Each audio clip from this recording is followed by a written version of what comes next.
Hey folks, Tom Norfleet with www.citizenshipquickly.com.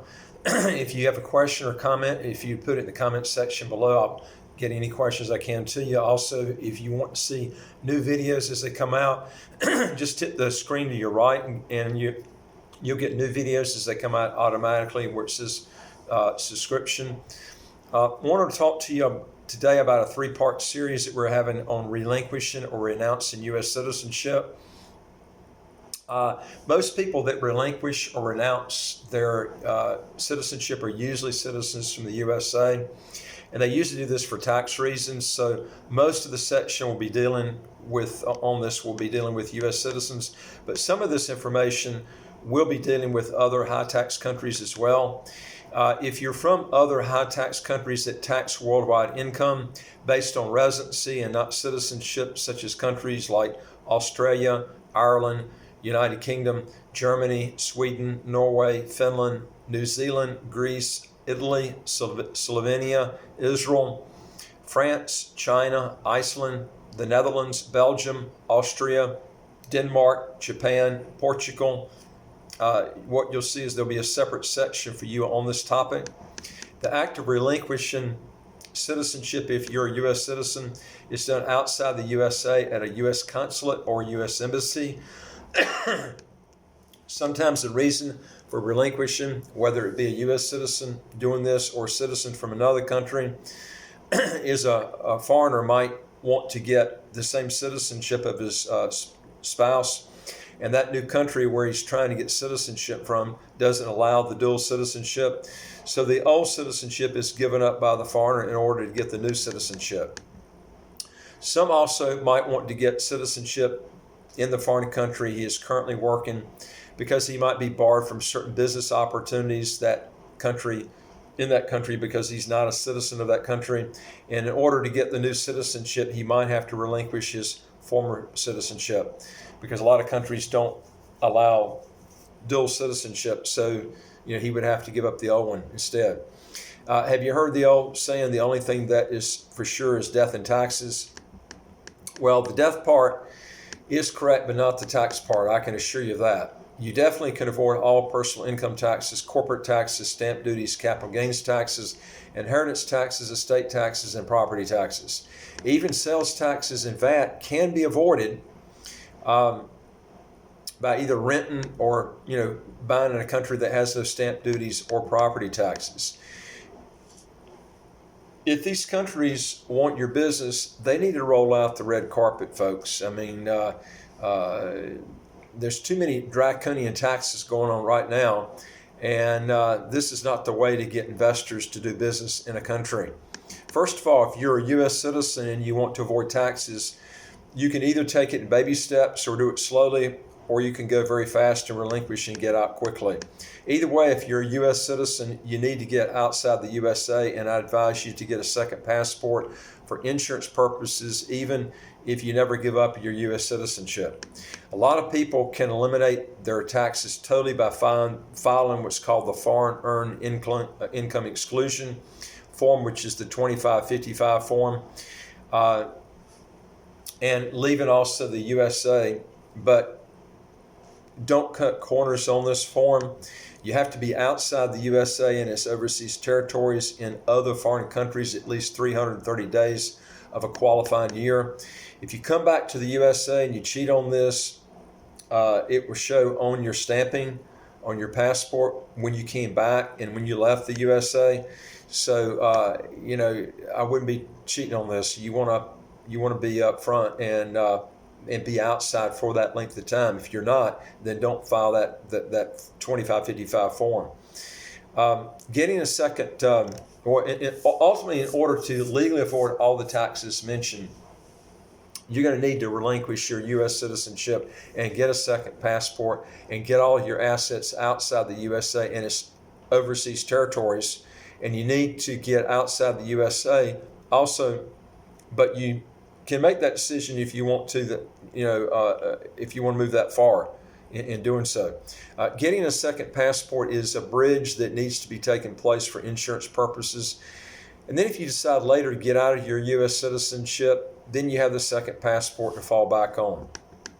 Also, if the crap hits the fan and you need to get out quickly, that second passport can not only save your life, but also your finances as well. Rule of caution, don't wait until a civil or criminal problem surfaces before you start to get your second passport.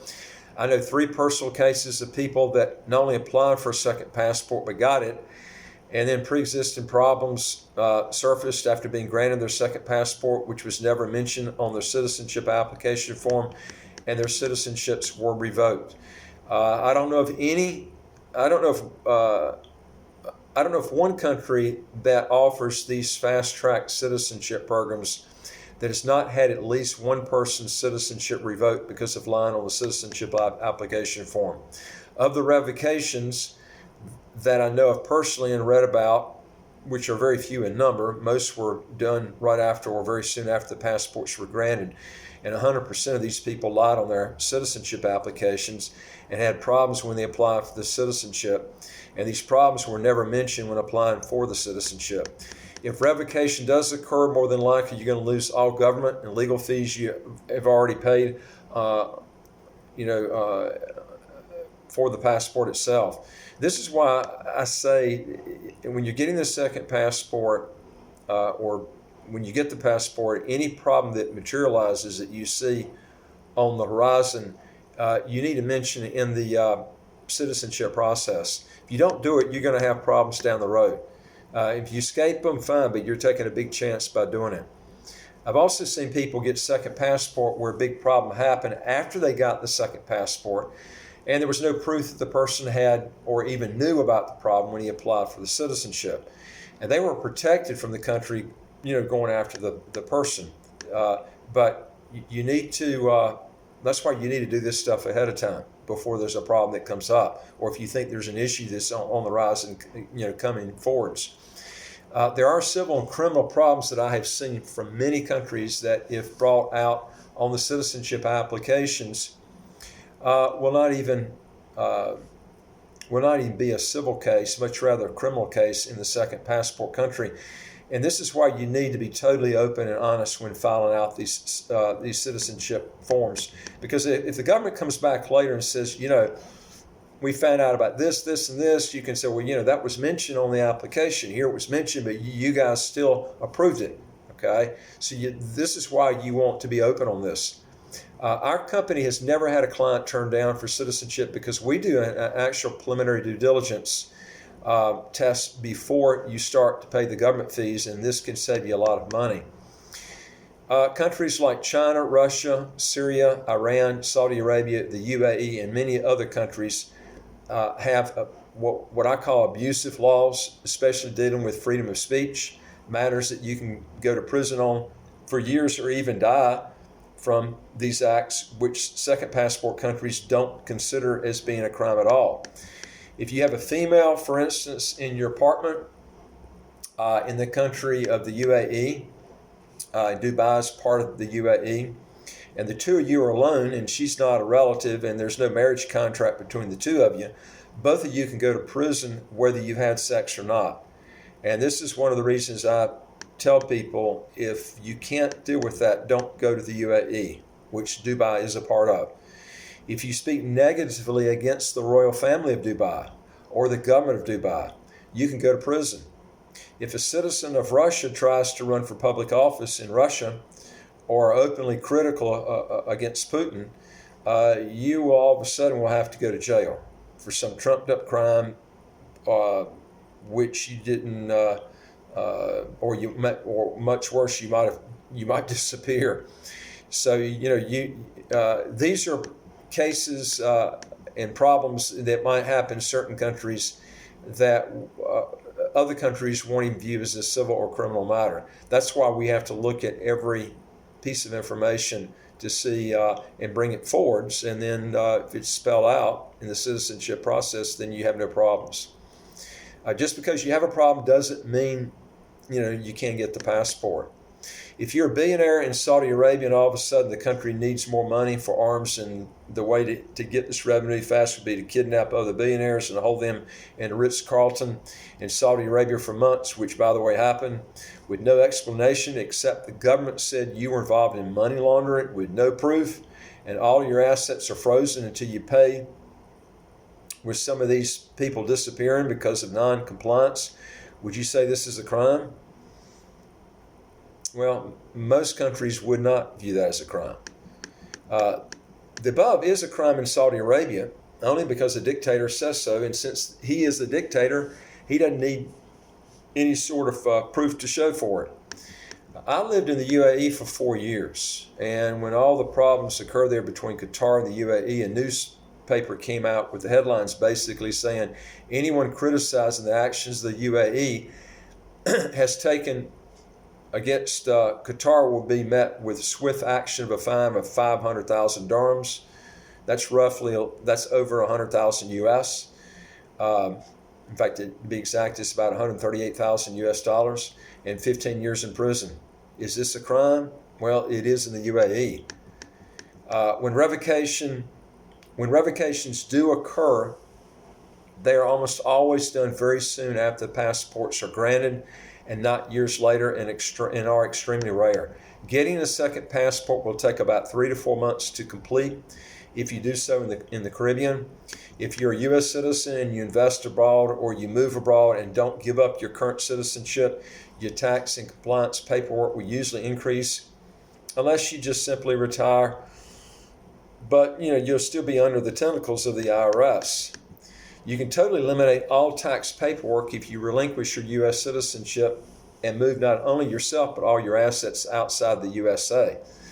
And then you can get your taxes to zero, but you would have to have a second passport to do this because the U.S. government will not allow your relinquishment to take place unless there's another citizenship in place to replace the current one that you got now. If you did not do the things I've mentioned previously, you would be stateless, which means you have no way to travel and no protection that citizenship would provide. So you have to have that second passport in place before you relinquish your other one. You'll have to fill out a questionnaire from the U.S. Department of State of Consular Affairs, and this is entitled Information for Possible Loss of U.S. Citizenship. This form will ask what country you have your second passport in, as if it is any of their business. And if you want to keep that private but still not lie, you can state a country in the Caribbean, if it's a country in the Caribbean, because in this case, if the country is in the Caribbean or in Europe, you can put in, if it's in Europe, for instance, you can put a country in Europe. But by doing it this way, you're not lying, but if you don't do this, you're not going to get anything done on the application. Remember, the IRS has control on this application. If they do not like your answer, they can reject it and your relinquishment. The IRS is getting more and more nosier on this form. By the time you get this form, you're probably going to have a lot of additional things that are on there that I don't even bring up here. That form changes a lot. You also have to have filed your last 5 years of tax returns before relinquishment, or the relinquishment will not be completed. If you got a question or comment, just put it below and I'll see what I can do to help you. Also, if you'll hit the subscription button to the right of the screen, you'll get all the new videos as they come out. Stay tuned for our other two-part series on relinquishment or renouncing, and I'll look forward to hearing from you then. Thanks.